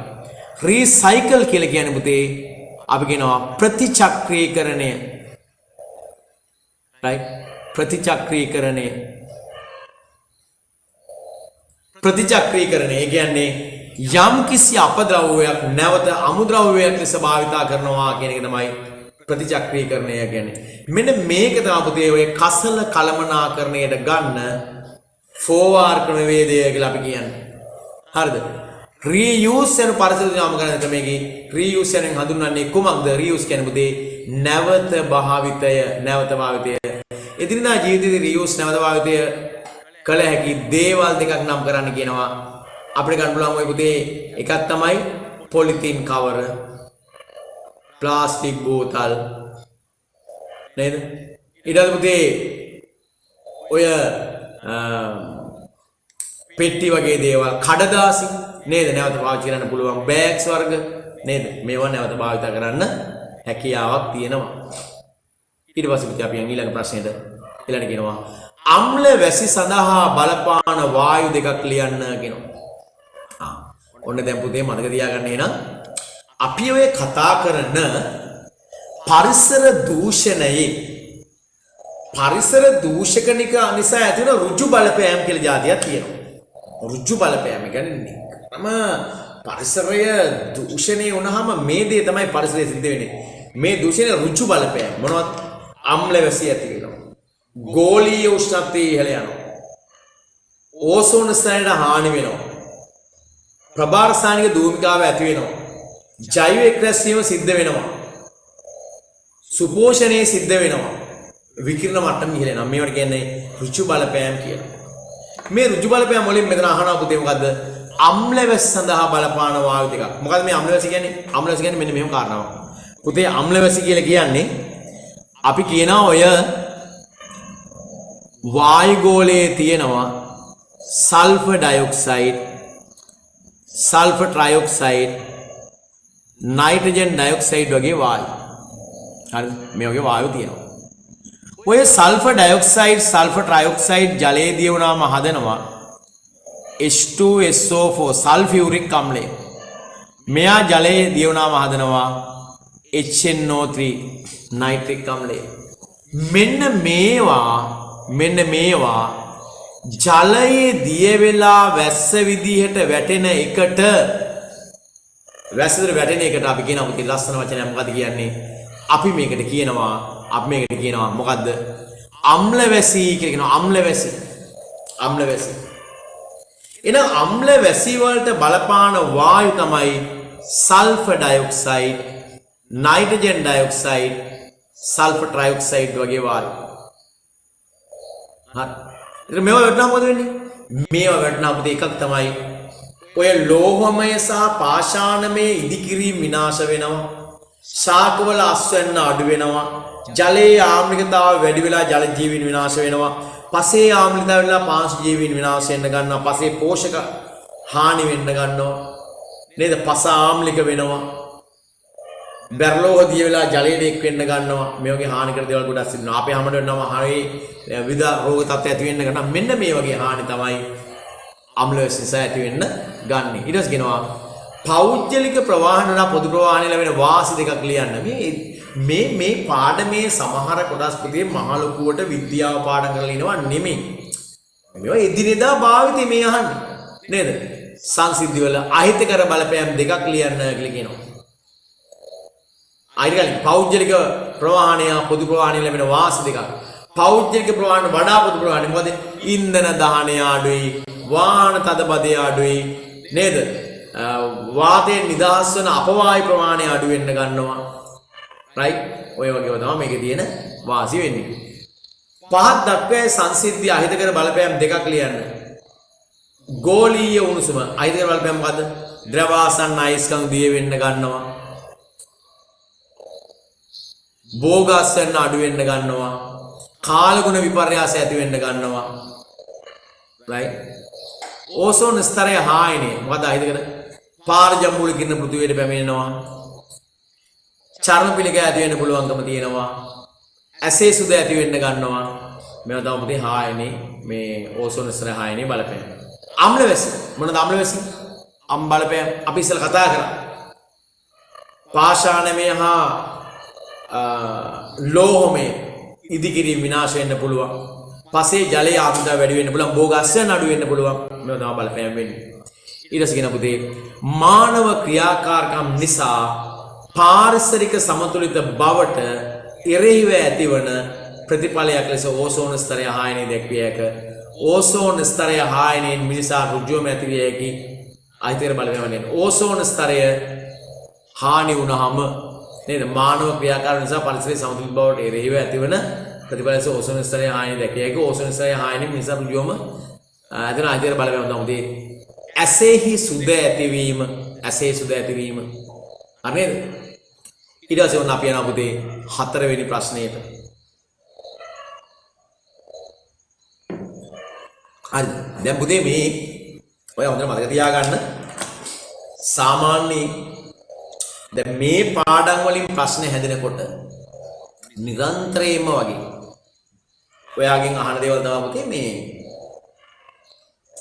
රූප සටහනක් දීලා රූප සටහන ආශ්‍රිතව විවිධාකාර ප්‍රශ්න අහන. රූප සටහන ආශ්‍රිතව මේකේ ප්‍රශ්න ඇහිම සිද්ධ වෙන්නේ. ඒකට අපිට රූප සටහන සම්බන්ධයෙන් අවබෝධයක් තියාගත්තාම කියන්නේ අවබෝධයක් නෙවෙයි ඇත්තටම ඒ හොඳට නිරීක්ෂණයක් තියෙනකොට රූප සටහනේ මොනවා නිරීක්ෂණයක් තියෙනකොට අපිට බොහොම ලේසියෙන් මේ නිරීක්ෂණය විස්තර කරගන්න හැකියාවක් තියෙනවා.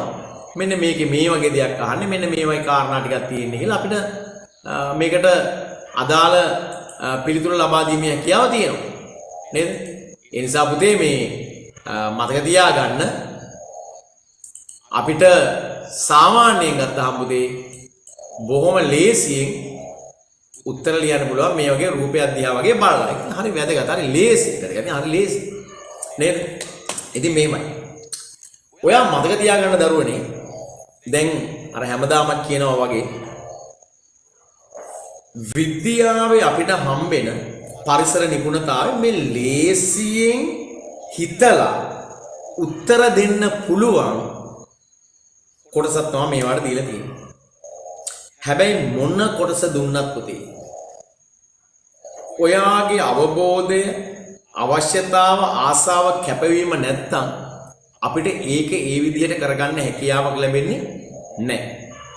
හැම වෙලාවෙම අපි තුලින් යෝජනා වෙන්න ඕන ස්වයං යෝජනාවක් එන්න ඕනි. මට මේක පුළුවන් මං කරනවා. මං කරලා මෙන්න මෙහෙම ඵලයක් ලබනවා කියන හැඟීම. ඒ හැඟීම එන තුරු මොනවා වෙන්නේ නැද්ද? ඔයාට මේක ඔය කියන තරම් සුබවාදීව කරගන්න හැකියාවක් ලැබෙන්නේ නැහැ. ඒක තමයි ඇත්ත කතාව. නේද? ඒක තමයි ඇත්ත කතාව.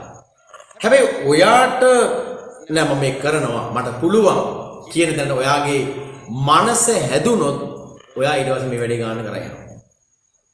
හරි. ඒ නිසා ඔයා හොඳ ගැම්මක් අරගෙන මම කරනවා මට පුළුවන් අනිවාර්යෙන් 9S වලට යනවා කියන ඒ මතේම ඉඳලා මේක කරගෙන යන්න. එහෙම නැත්නම් ඔයාට ඉතින් අර කිසි ප්‍රශ්නයක් නැතුව හරි මම මෙතන කරනවා කියන හැඟීමට එනවා. හරිද? දවියන් ආයේ මේ ප්‍රශ්නේ දැන් ඔයාලට ප්‍රශ්නේ බැලුවාම තේරෙනවා පුතේ ඇත්තටම ගත්තොත් මේකේ අමාරුයි කියන දේවල් නෑ බොහොම ලේසියෙන් අපිට ගොඩ දාන දේවල් තමයි තියෙන්නේ කියන එක ඔයාලට මේකත් එක්ක පේන්න ගනීවි. හරිනේ? right. අපි එන යමු නැවතත් අපේ presentation එකට right. එතකොට presentation එකට යමු අපි. මොන presentation ආව? දැන් එතකොට මේකේ මේ ප්‍රශ්නය බලන්න හරි අපූර්ව ප්‍රශ්නයක්. මේ ඕලියන් පේපර්ස් වල ප්‍රශ්න පුතේ මේ මම අරන් දී. එතන මේකේ රිවිෂන් එකනේ පුතේ මේක. අර තියෙන පිටු 72ම කියවන්න යනගෙන මේ කරන්නේ ප්‍රශ්න වලට අහන කොටස් ටික ටාගට් කරලා මෙන්න මේවයි ඔයාගෙන් අහන්නේ කියලා මේ ඒ ටික දීගෙන යන්න පුතේ. ඒතර ඒක හරියට අපි අවබෝධ කරගත්තාම මේක ලේසියෙන් කොට දාන්න හැකියාව තියෙන හින්දා. මෙතන කිව්වේ සුලභ දූෂක ප්‍රභව කිහිපයක් හා ඒවායින් නිපද වෙන වායු දූෂක පහත රූප ස්නානයේ දැක්වේ. ඒ දැක්වෙන ප්‍රාථමික දූෂක යනු ඍජුවම වායු ගෝලයක තුන වායු දූෂක වේ. ප්‍රාථමික දූෂක වායු ගෝලයේ රසායනික විපාකයෙන් ලක්වීමෙන් නිපදවන ද්විතීක දූෂකද රූපයේ දැක්වේ. හරිද? ප්‍රාථමික වායු දූෂක තියෙනවා මෙතන, ද්විතීක දූෂක තියෙනවා මෙතන. මොනවා ප්‍රාථමික දූෂක තියෙන්නේ? Sulphur dioxide, carbon monoxide, nitrogen dioxide, ammonia. ද්විතීක සල්ෆර් ට්‍රයොක්සයිඩ්, සල්ෆියුරික් අම්ලය, නයිට්‍රික් අම්ලය, ඕසෝන්. හරි. එතන මෙතන තියෙනවා ගුවන් යානාවක් යනවා, ගිනි කන්දක් පුපුරනවා, වගාවීමක් තියෙනවා, සුපෝෂණයේ ජලාශයක් තියෙනවා, මෝටර රථයක් තියෙනවා, මගී බස් රථයක් තියෙනවා, නගරහා නිවාස තියෙනවා, කර්මාශාලා තියෙනවා, නාවික යාත්‍රා තියෙනවා, ගොඩක් දේවල් තියෙනවා. නේද? අහනවා මේක ඇසුරින් පහත එක් ප්‍රකාශයට අදාළ වන නිදසුනක් රූපසරහණින් තෝරා වගුවේ ස්තැම් පුරවන්න කියලා කියනවා. මිනිසාගේ මැදිහත් වීමෙන් තොරව ප්‍රාථමික දූෂක නිපදවන දූෂක ප්‍රභවය. මිනිසාගේ මැදිහත් වීමෙන් තොරව ප්‍රාථමික දූෂක නිපදවන දූෂක ප්‍රභවය. දැන් බලන්න. මෙතන බලන්න ප්‍රාථමික දූෂක එන තැන් ටික තියෙනවා. මිනිසගේ මැදිහත් වීමකින් තොරව දූෂක වායු නිපදවන්නේ කවුද? මෙන්න මෙයා පුතේ. මෙන්න මෙයා. ගිනි කන්දක් පුපුරනකොට කාබන් ඩයොක්සයිඩ්, සල්ෆර් ඩයොක්සයිඩ් වගේ වායු විශාල වශයෙන් නිදහස් වෙන්න ගන්නවා. එහෙනම් ගිනි කඳු තමයි එයාගේ උත්තරේ වෙන්නේ. ඊට කියනවා වායු ගෝලයේ ඉහළදී ජීවීන්ට හිතකර ලෙස ද පහළදී අහිතකර ලෙසද වායු දූෂකයේ පුතේ මතක තියාගන්න මේකට උත්තරේ වෙන්නේ ඕසෝන්. ඕසෝන් O3 ඕසෝන් කියන O3. ඕසෝන් ගුවනේදී හරි වැදගත් වෙනවා මොකටද? ගුවනේදී වැදගත් වෙනවා පුතේ පාර ජම්බෝල කියන පහළ දෙන එක වළක්වන්න. හැබැයි මෙයා පහළ තියෙන පුතේ දිගු තරංග සහිත තාප කිරණ අවශෝෂණය කර ගන්නවා. ඒ නිසා මෙයා ගෝලීය උෂ්ණතාවය වැඩි වෙන්න හේතු වෙනවා. අම්ලෝසිය අධිකරණ දායක වන ද්විතීක දූෂක නිපදවන ප්‍රාථමික දූෂකය. දීතික දූෂකයේ සල්ෆර් ට්‍රයිऑක්සයිඩ්නේ. එන ප්‍රාථමික දූෂකය වෙන්නේ සල්ෆර් ඩයොක්සයිඩ්. සුපෝෂණය වූ ජලාශවලින් උදාහරණ බාෂ්මික ගුණයුත් ප්‍රාථමික දූෂකය. බාෂ්මික ගුණ කිව්ව හින්දා අපි ගන්නවා මොකද ඇමෝනියා. ඇමෝනියා වායුව. පසට පත්ත වී ශාක වර්ධනයට අවශ්‍ය ප්‍රධාන පෝෂකයක් සැපයීමට දායක වන ද්විතීක දූෂකයකි. පසට පතිත වී ශාක වර්ධනයට අවශ්‍ය ප්‍රධාන පෝෂකයක් සැපයීමට දායක වන ද්විතීක දූෂකයක්. පසට පතිත වෙලා පුතේ පසට පතිත වී ශාක වර්ධනයට අවශ්‍ය ප්‍රධාන පෝෂකයක් සැපයීමට දායක වන ද්විතීක දූෂකය මොකද්ද? මෙතන මම පුතේ नाइट्रिक अम्ले HNO3 अय्ये मैं पसर වැටෙනවා පුතේ नाइट्रेट අයන හැදෙනවා මේක භෝග වගාවට වැදගත් වෙනවා. ආහාර සතුම් කෙටි කළ හොත් මෙම දූෂකය ප්‍රභවයෙන් වායු දූෂක මුදා හැරෙන ප්‍රමාණය අඩු වේ. ආහාර සතුම කෙටි කළ හොත් මෙම දූෂක ප්‍රභවයෙන් වායු දූෂක මුදා හැරෙන ප්‍රමාණය අඩු වේ. මොනවද මේ ආහාර සතුම අඩු කරාම මොන දූෂක ප්‍රභවයේද පුතේ දූෂක මුදාහරණවල අඩු වෙන්නේ නේ මොනවද අපිට ගන්න පුළුවන් පුතේ නාවික යාත්‍රා මෙවැනි ගොඩාක් දුරට ආහාර ගෙන්නේ නේද නාවික යාත්‍රා ඊට කියනවා මෙම ප්‍රවාහන මාධ්‍ය තෝරා ගතහොත් රට තුල සිදුවන සංචාරණයේදී ඔබේ කාබන් ශ්‍රවණ කළ හැක පුතේ මේකේ මොන ක්‍රමයෙන්ද අපිට වැදගත් වෙන්නේ මේ රට තුල සංචාරයේදී මේ තියෙන දූෂණ අවම කරගන්න මෙන්න මේ ආත්මයෙන් පාවිච්චි කරන්න ඕනේ මොකද්ද බස් රථේ පොදු ප්‍රවාහනය නෙමෙයි තියෙන්නේ පොදු ප්‍රවාහනය තමයි කල යුත්තේ එහෙනම් මගී බස් රථ භාවිත කිරීම අපි යන පුතේ B කියන ප්‍රශ්න කොටසට ඉරිදා මධ්‍යම රාත්‍රියෙන් ආරම්භ කළ සෞදා මධ්‍යම රාත්‍රිය දක්වා දිනක් තුල ජනාකීර්ණ නගරයක වායුගෝලීය नाइट्रोजन डाइऑक्साइड वायु NO2 සංයුතිය මන්න ලදී එම දත්ත ඇසුරින් අඳින ලද NO2 සංයුතිය විචලනය ප්‍රස්ථාරයේ පහත් දැක්වීම ප්‍රස්ථාරය ඇසුරින් අසයිද ප්‍රශ්න වලට පිළිතුරු සපයන්න කියලා කියනවා නේද අදාළ දිනයේදී පැවති උපරිම හා අවම සංයුතිය කොපමණද NO2 උපරිම සංයුතිය මෙන්න මෙතන තියෙනවා මෙන්න උපරිම සංයුතිය උදේ 0.03යි අවම සංයුතිය මෙන්න මෙතන තියෙනවා 0.01යි ඔන්නෝමයි තියෙන්නේ ඊට පස්සේ කියනවා පුතේ දමන මේවා නිකන් බලලා ලියන්න තියෙන්නේ පුතේ උපරිම NO2 සංයුතිය වාර්තා වෙත්තේ දවසේ කුමන පැයද උපරිම වාර්තා වෙලා තියෙන්නේ පුතේ 8 පැය ඊට ප්‍රස්ථාරයට අනුව දිනකදී උක්ත නගරයේ NO2 සංයුතිය ඉහළ අගයක් ගන්න අවස්ථා දෙකක් දක්වන්න නැත ඒ ස්නා හේතු දක්වන්නා NO2 වැඩි වෙලා තියෙන පුතේ කොයි කීයටද 8ටයි 4:30ටයි ඇයි කාර්යාල නිමවන වෙලාව වාහන තදබදය අධික වෙලාව නේද මේවා තමයි හේතු වෙන්නේ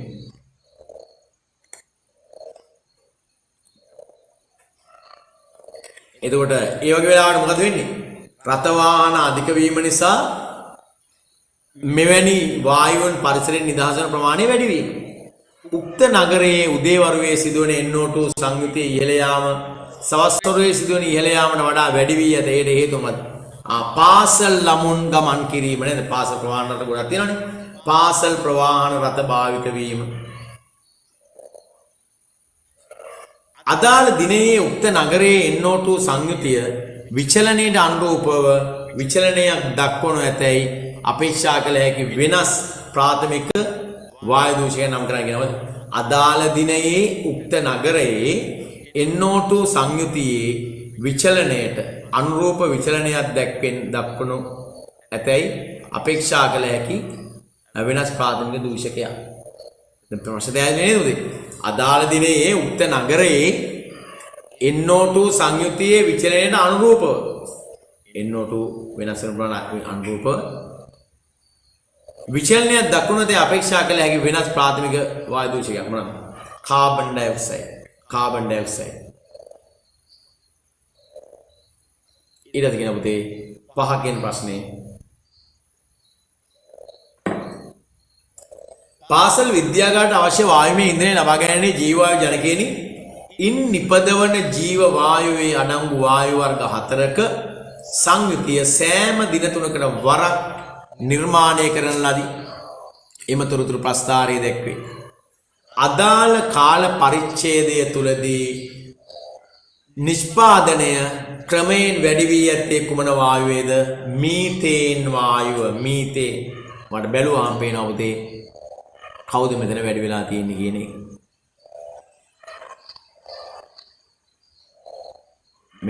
මීතේන් වායුව.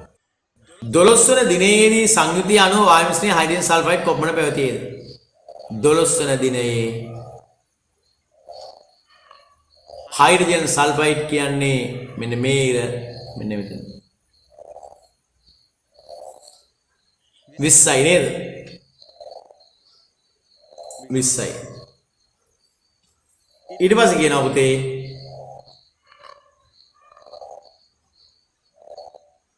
ජීව වායු නිපදවනුයේ ශාක හා සත්ව අපද්‍රව්‍ය මත නිර්වාය බැක්ටීරියා ක්‍රියාත්මක වීමෙනි. ඒව තහවුරු වන්නේ ප්‍රස්ථාරයේ දැක්වෙන කුමන වායු සංයුතිය විචලනයේ මගින්ද කියලා අහනවා. ජීව වායු නිපද වෙන්නේ ශාක හා සත්ව අපද්‍රව්‍ය මත නිර්වාය බැක්ටීරියා ක්‍රියාත්මක කරන නිසාලු නේද? එතකොට ඔය කියන විදිහට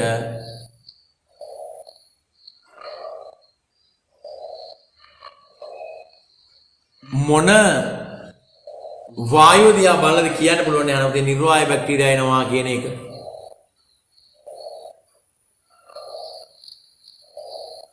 හරි. ඒතර මේකේ අපිට කතා කරන්න පුළුවන් මොකද්ද පුතේ? මේ වායු වල එකක් තමයි මේ හයිඩ්‍රජන් සල්ෆයිඩ් වායුව. මොකද යා නිර්වාය තත්ත්වමද ක්‍රියා කරන්නේ නේද? ඒතර ඒ වගේ පුතේ අපිට පුළුවන් වෙනවා ඒකත් එක්ක නේ හයිඩ්‍රජන් සල්ෆයිඩ් වායුව. මොකද මෙයා නිර්වාය තත්ත්වවල මත ක්‍රියා කරන වායුව.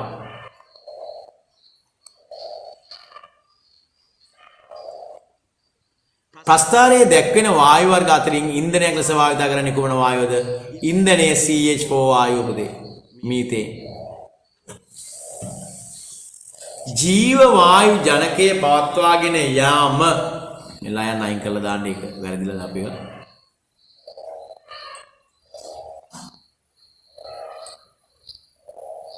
හරි. 4R ලෙස හැඳින්වෙන අපද්‍රව්‍ය කරුණාගෙන මූලද්‍රව්‍ය අතරින් කුමන මූලද්‍රව්‍ය මිශ්‍රණය දිසක් වේද? ජීව වායු ජනකයක් කියලා කියන්නේ පුතේ නිවසෙන් අයින් කරන අපද්‍රව්‍ය අමුද්‍රව්‍යයක් ලෙස භාවිතා කරලා මේ වායුව හදන එක නේ පුතේ.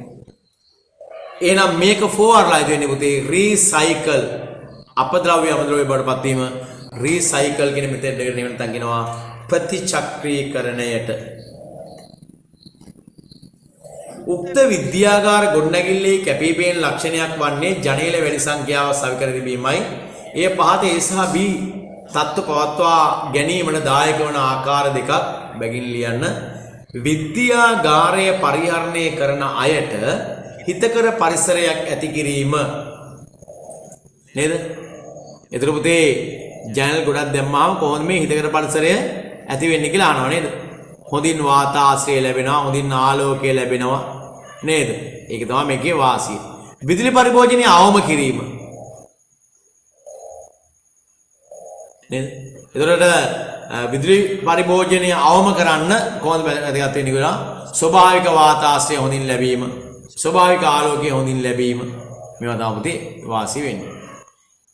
එක්තරා සතියක විද්‍යාගාර ක්‍රියාකාරවලදී ජලය බැහැර කරන කාණුව හා අවට වායු ගෝලවල උදාහරණ සංයෝග කිව්ව පහක් දැක්වේ. කැල්සියම් හයිඩ්‍රොක්සයිඩ් තියෙනවා, පොටෑසියම් ඩයික්‍රෝමේට් තියෙනවා, නයිට්‍රේට් ෆොස්ෆේට් තියෙනවා නයිට්‍රජන් ඩයොක්සයිඩ් තියෙනවා සල්ෆර් ඩයොක්සයිඩ් තියෙනවා නේද කියනවා වඩාත්ම අදාළ වන සංයෝගය ඉදිරියෙන් ඇති තිත් අතර මත ලියන්න කියනවා තිත් ඉර මත ලියන්න කියනවා පාංශු pH එකේ ඉහළ නැගීමට දායක වේ පාංශු pH එකේ ඉහළ නංගන්න දායක වෙන්නේ කවුද පුතේ ඔය කැල්සියම් බාස්මික සංයෝගය කියන්නේ කැල්සියම් හයිඩ්‍රොක්සයිඩ් භූගත ජලයේ බැරලෝහ සංයුතිය ඉහළ නැංවීමට හේතු වේ භූගත ජලයේ බැරලෝහ සංයුතිය ඉහළ කවුද දාගන්නේ potassium dichromate C2 K2 Cr2O7 ජලාශයක එක්රැස් වීමෙන් නිහි සුපෝෂණ තත්ත්වයක් ඇති කිරීමට දායක වේ මොනවාද sodium phosphate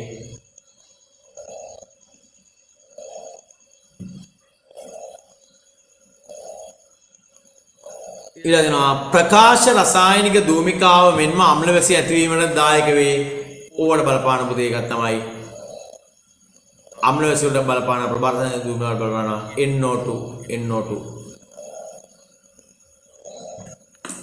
6 නකල්ස් පරිසර පද්ධතියේ දැකිය හැකි ජීවීන් කීප දෙනෙකු පහත දැක්වේ ඔය නකල්ස් වල ජීවීන් කීප දෙනෙක් ඉන්නවා තුන තියෙනවා තනකොළ බෙත්තෙක් ඉන්නවා කටුස්සෙක් ඉන්නවා කුඩැල්ලෙක් ඉන්නවා උස්සෙක් ඉන්නවා තිත්මුවෙක් ඉන්නවා වර්ගන පුතේ ඉහත දැක්වෙන ජීවීන් 4 දෙනෙකු ඇතුළත් වන මෙම් පරිසර පද්ධතියේ පැවතිය හැකි ආහාර දාමයක් ලියනවා ආරම්භ විය යුතුයි ශාකයකින් මං එනම් මුලින්ම ගන්නවා තෘණ තනකොළ පෙත්තා කටුස්සා උකුස්සා මෙම පරිසර පද්ධතියේ පැවැත්ම කෙරෙහි බලපාන ජෛව සාධක දෙකක් ලියනවා ජෛව සාධක මොනවද ජෛව සාධක එකක් තමයි පුතේ ජෛව සාධකයක් හරි මෙම පරිසර පද්ධතියේ පැවැත්ම කෙරෙහි බලපාන අජෛව සාධක ජලය වාතය පස නේද මෙම වන සංරක්ෂිතයේ ඇති ජලයේ ඊටම පවිත්‍රත්වයේ පවතී ඒ අනුව පාස්නාන් එක් එක් ප්‍රකාශන නිවැරදි නිවැරදි ලකුණු වැරදි ලකුණු දාන්න කියනවා ජලයේ pH අගය 6-8 පරාසය ඇති හරියද ජලයේ උදාසීනයි එනම් pH පරාසය ওই ගන්න තමයි තියෙන්න ඕනේ BOD අගය එකක් කොයිට අඩුයි හරි නේද මේ සාමාන්‍ය පුතේ පිරිසුදු ජලයේ BOD අගය 1 ppm වලට අඩු වෙලා තියෙන්න ඕන. ඊට පස්සේ වෙනවා 7 වෙනි ප්‍රශ්නය ඕසෝන් ස්තරය හායනය ගෝලීය උණුසුම ඉහළ යාම සුපෝෂණය ජෛව එක්රැස්වීම හා අම්ල වැසි යනු පරිසර දූෂණ ඍජු බලපෑම් කිහිපයකි. ජෛව එක්රැස්වීම යනුවෙන් හඳුන්වන්නේ කුමක්ද කියලා අහන්න. පුතා මතක තියාගන්න. පරිසරයේ තියෙන ඇතැම් සංයෝග විශාල ප්‍රදේශයක පැතිරෙනවා. පෝෂී මට්ටමට එක්රැස් වෙන්න ගන්නවා. විස සහිතයි. මේ වල එකතු වෙන එක තමයි අපි කියන්නේ පුතේ ජෛව එක්රැස්වීම කියලා. හරිද? ඒක ජෛව එක්රැස්වීම කියන්නේ පෝෂීම ආහාර දාමයක පෝෂී මට්ටමට විස රසායන එකතු වීම ආහාර දාමයක පෝෂී මට්ටමට විස රසායන එකතු වීම ඕසෝන ස්තරය මගින් සිදු කරන කාර්යය මොකද පාරජම්බූල කිරණ වැනි අහිතකර කිරණ පෘථිවියට පැමිණීම වැළැක්වීම පසුගිය සියවස තුළ ලෝකයේ සාගර ජල මට්ටම 10ක් 20කින් පමණ වැඩි වුණාලු මේ සඳහා ඍජුවම දායක වී ඇත්තේ ඊය සඳහන් කුමන වල්පෑමද ඍජුවම දායක වෙලා තියෙනවා නේ සාගර ජල මට්ටම ඉහළ යන උදේ ඍජුවම බලපාලා තියෙන්නේ ගෝලීය උෂ්ණත්වය ඉහළ යාම ඒක අයිස් කවුද කියනවනේ පුතේ මෙහි සඳහන් AB රූප සලකන්න මේවා දර්ශනහන් වේ AB මගින් දැක්වෙන ඉහත සඳහන් කුමන බලපෑම් දෙකද AB පුතා බලන්න ඒ සටහනේ නේද? ඉස්සරහනේ තියෙනවා මුල් කාලේ කිරණ ඇවිල්ලා ගොඩාක් ආපහු යනවා. දැන් කිරණ ගොඩක් ආපහු යන ටිකයි ආපහු යන්නේ. අයිස් කඳු ගොඩක් තියෙනවා මෙතන පොඩ්ඩයි තියෙන්නේ. එහෙනම් මොකක්ද බලපාලා තියෙන්නේ? ගෝලීය උෂ්ණත්වය. බී දැක්වෙන බලපෑම් සඳහා හේතු වන වායුන් දෙක සඳහන් කරන්න කියනවා. බී මොකක්ද තියෙන්නේ පුතේ? කොරල් පරේ දිය වෙලා කොරල් දිය වෙන්නේ පුතේ මොන වුණාමද? කොරල් දිය වෙන්නේ ආම්ලික බව වැඩි වුණාම අම්ල වැසි. එහෙනම් අම්ල වැසි වලට බලපාන කාරණාව මේ අහන්නේ. වායුන් මොනවද? එකක් තමයි අපිට හම්බ වෙන පුතේ NO2 අනික SO2. සඳහන් කර එක් වායු පරිසර නිදර්ශන ක්‍රමයක් බැගින් ලියන්න.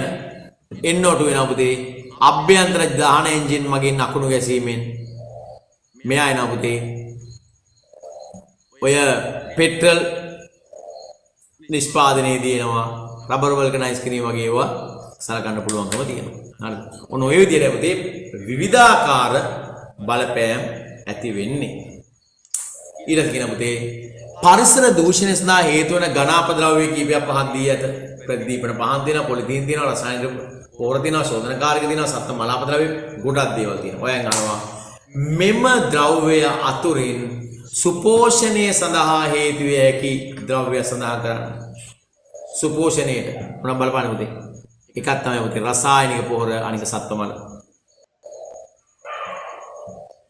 මෙම පරිසරයට රසදිය නිදහස් වීමට වඩාත් මිල ඇති පුතේ මේ ප්‍රතිදීපන පහන් මගින් මේවා පුතේ රසදිය නිදහස් පරිසරයට. ඊට කියන පුතේ පහත දැක්වෙන එක් ක්‍රියාව අපද්‍රව්‍ය කළමනාකරණයේදී යොදා ගැනෙන 4R මූල ද්‍රව්‍ය කුමකටද අයිති? රසායනික පොර වෙනුවට කාබනික පොර ආණ්වික ආදේශික භාවිතය සත්ත්ව මල වලින් ජීවායු නිපදවීම මේකට අපි කියනවා පුතේ රීසයිකල් නැත්තම් ප්‍රතිචක්‍රීකරණය. පරිසරයට හිතකාමී පුනර්ජනනීය ශක්ති සම්පත් දෙකක් ලියන්න කියනවා. පරිසරයට හිතකාමී වෙන්නත් ඕන පුනර්ජනනීය වෙන්නත් ඕන. සූර්ය ආලෝකය දැව නේද? අපි දැව ගන්න බෑ නේද? දෙයයි දැව ගන්න බැරි. පරිසරයට හිතකාමී නෑනේ. දැව ගස් කපනවනේ. සුළඟ සාගර රළ ඒවා ගන්න පුළුවන්. මොනවද ඊට පස්සේ අපි වෙන 8 වෙනි ප්‍රශ්නයේ සඳහන් කරලා තියෙන ප්‍රශ්නයේද පෘථිවි වායුගෝලයේ ඉතා සුළු ප්‍රදේශයකට සීමා වන ජෛවගෝලය තුල විවිධ සංවිධාන මට්ටම් ක්‍රමවත් ආකාරයට ගොඩනැගී ඇත. ජෛවගෝලය ලෙස හැඳින්වෙන්නේ පෘථිවි ගෝලයේ කිනම් කොටසද? ජීවීන් ජීවත් වන කොටස.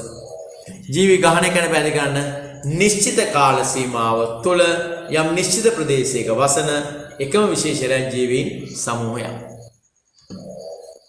කුඩා මිනිදිය පොකුණක් ආශ්‍රිතව පවතින පුරුක් 4 සමන්විත ආහාර දාමයක් ලියලා ගන්න. ඔන්න පුතේ මේ පුරුක් ගාන නිදහසේ දීලා තියෙනවා. නේද? ඒතර අපි අර වගේම ලියන්න ගත්තොත් එහෙම ජලජ ශාක.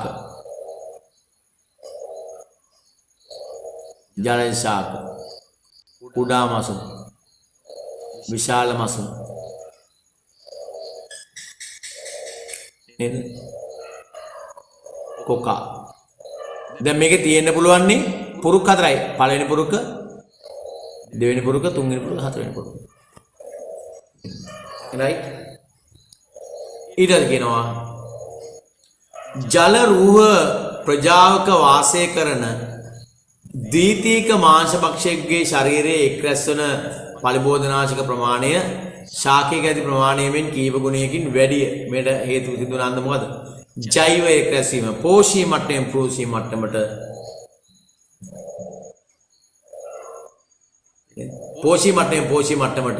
මොන වෙනවද? ද්‍රව්‍ය එක් රැස්වීම. හරිනේ? පෝෂී මට්ටමට මෙම ද්‍රව්‍ය එක් රැස්වීම.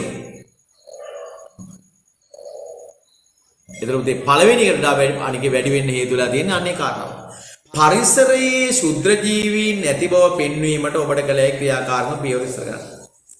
පරිසරයේ ශුද්‍ර ජීවීන් නැගලා පෙන්වන්න. ඒකක් තමයි අදාළ සාම්පලයක් අන්වීක්ෂණය පරීක්ෂා කිරීම. තව එකක් තමයි කිරිබඳුන් දෙයක් ගන්නවා පුතේ පිරිසිදු කිරිබඳුන් දෙයක් ගන්නවා. හරි. මේ හොඳට නටවලා ගන්න මේවා අරගෙන එකට දානවා වියලිපස් අනිකට දානවා අම්පස්. වියලිපස් දාපෙකේ ගැටලුවක් වෙන්නේ අම්පස් දාපෙකේ මේක මොන වෙනවද? කිරි කැටි ගහෙන්න ගන්නවා. ඔයාලට මතක ඇති ඕක අපි ගතර 7 පන්තියේ පස්ස පාඩම. නේද? ඒ වගේ දේවල් පුතේ පොඩි කාලේ නම් අහනේවා. ඊළඟට කියනවා පරිසරයේ ශුද්‍ර ජීවි හරි ස්වභාවික පරිසර පද්ධතියක වගාබිමක් ඉදිකිරීම එහි පවතින ස්වභාවික තුල්‍යතාව බිඳ වැටීමට හේතු වන අන්දම පැහැදිලි කරන්න. ස්වභාවික පරිසර පද්ධතියක වගාබිමක් ඉදිකිරීම එහි පවතින ස්වභාවික තුල්‍යතාව බිඳ වැටීමට හේතු වන අන්දම. ඇයි ගස් අයින් කරනවා ජීවීන්ගේ වාසස්ථාන අහිමි කරනවා නේද? රසායනික පොහොර දානවා පුච්චනවා මේව නිසා තුල්‍යතාව බිඳ වැටෙන්න හැකියාවක් තියෙනවා. ඊට කියනවා වගාවන්ට හානි කරන ජීවීන් විනාශ කිරීම සඳහා වගා බිම් වලට පලිබෝධනාශක යොදනු ලබයි. පලිබෝධිම සාන්ද්‍රණයක් අඩංගු වන්නේ ආහාර දාමේ කුමන පෝෂි මට්ටමේද? අවසන් පෝෂී මට්ටමේ. අවසන් පෝෂී මට්ටමේ. ඊට කියනවා පලිබෝධනාශක වැඩිම හරි. එම ජීවීන් තුළ වැඩිම පලිබෝධනාශක සාන්ද්‍රණයක් අඩංගු වීමට හේතු වන හේතුව පැහැදිලි කරන්න. නේ? එම ජීවීන් තුළ වැඩිම පලිබෝධනාශක සාන්ද්‍රණයක් අඩංගු වීමට හේතුව පෝෂී මට්ටමෙන් පෝෂී මට්ටමට මේවා ඒක රාශී වීමට එක් රැස්වීම. පලිබෝධනාශක ශරීරගත වීම අවම කර ගැනීම පිණිස ආහාර පිළියෙල කිරීමේදී ඔබට අනුගමනය කළ හැකි පිළිවෙල. පලිබෝධනාශක ශරීරගත වීම අවම කරන්න. ආහාර පිළියෙල කිරීමේදී ඔබ අනුගමනය කරන පිළිවෙල. හරි? පලිබෝධනාශක ශරීරගත වීම අවම කර ගැනීම පිණිස ආහාර පිළියෙල කිරීමේදී ඔබ අනුගමනය කළ හැකි ක්‍රියාපිළිවෙත් උදේ අස්වැන්න නිලීමේදී හෝ ඒ ආසන කාලයේදී කුමිනාශක නොගැසීම, ගබඩා කිරීමේදී පලිබෝධනාශක නොකිරීම නේද? මේ වගේ දේවල් අපිට කරන්න හැකියාව තියෙනවා. ඉතින් පුතේ ඔන්න ඔය විදිහට අපි දැන් ඔය කතා කරපු කොටස ගත්තොත් එහෙම නේද? මේ කොටස පුතේ මේ අපිට හම්බෙන ටිකක් වැදගත් කොටසක් වෙනවා. අපි කතා කරපු කොටස් වලින් මොකද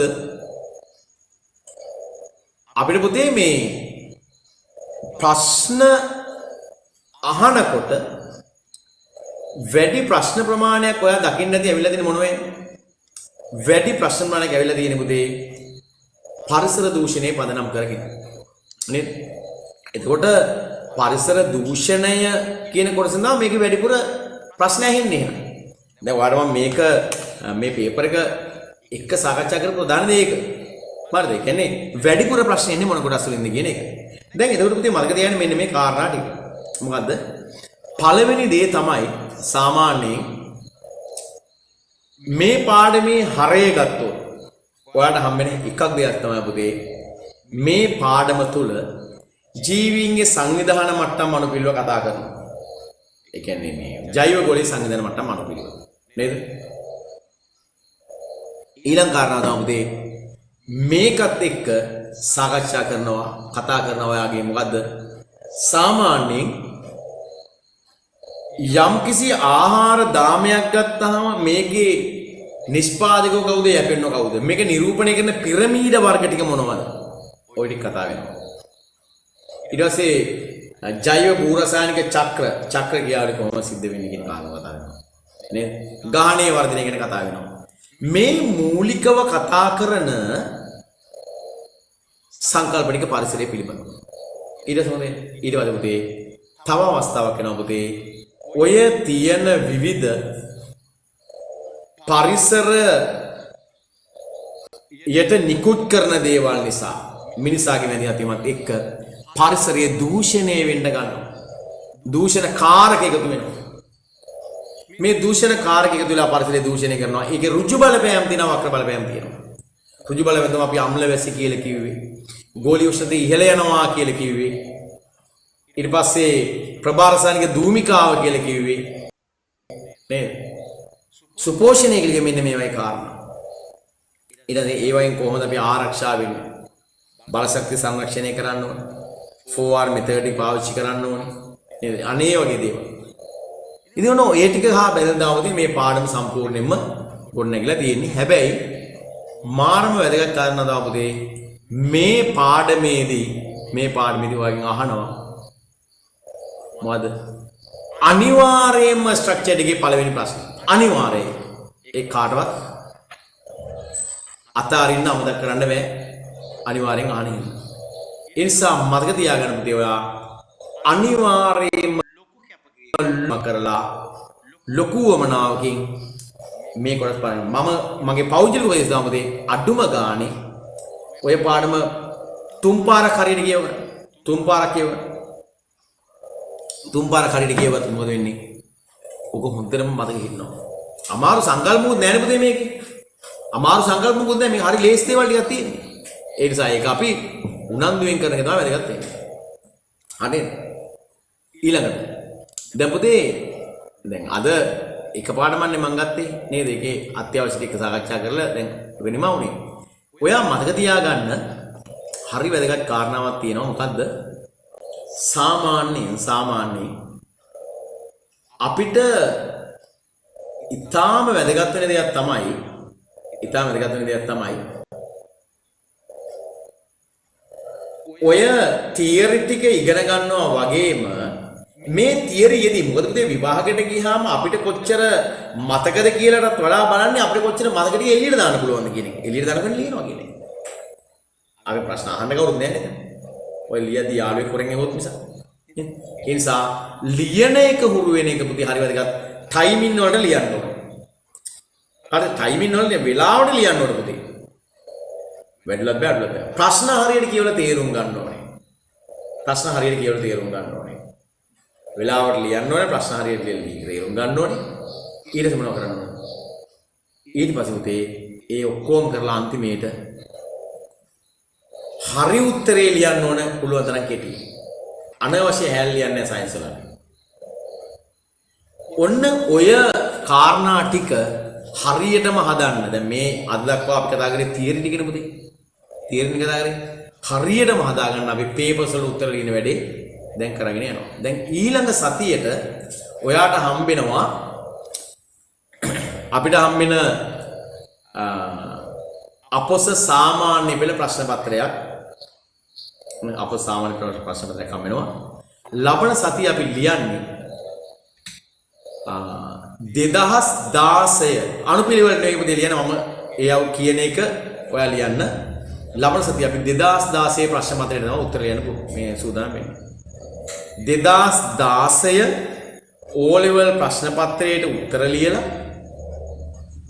ඒක සාකච්ඡා. ඔයා ඕකට උත්තර ලියද්දී හරියට ටයිම් අරගෙන සම්පූර්ණ ප්‍රශ්න පත්‍රයට උත්තර ලියන්න. පැය 4ක් වань. MCQ එක පැයක් කරන්න. ස්ට්‍රක්චර්ඩ් එකයි රචනා එකයි පැය 3ක් කරන් ලියන්න. ප්‍රශ්නයක් ලියනවා, වතුර බොනවා, ප්‍රශ්නයක් ලියනවා. එහෙම කරන්න බෑ. හරියට තැනක ඉඳගෙන පැය 4ම ගමන්න MCQ එක වෙනම කරන්න, මේක වෙනම කරන්න. හරියට ටයිම් එක ගන්න මේක කරන්න ඕනේ. හරියට ටයිම් එක ගත්තේ නැත්නම් ඔයාට මේක ගොඩ දාන්න හැකියාවක් නැහැ. ඒ නිසා මේ හොඳට ප්‍රශ්න උත්තර ලියන්න හුරු වෙන්න ඕනේ. ඒ නිසා ප්‍රශ්න වලට උත්තර ලියාගෙනම ලබන සතිය ඔයා එන්න ඕනේ. හරිද? ලබන සතිය ඔයා එන්න ඕනේ. හරියට ප්‍රශ්න වලට උත්තර ලියාගෙන එහෙම කරලා ආවම තමයි ඔයාට මේකට නිවැරදිව වැඩේ කරගන්න හැකියාව තියෙනවා. එහෙනම් අපි අදට වැඩේ නවත්තලා දාමු නේ. අදට නවත්තලා දාමු. ලබන සතිය හම්බෙමු. එහෙනම් ආයිබෝවන්.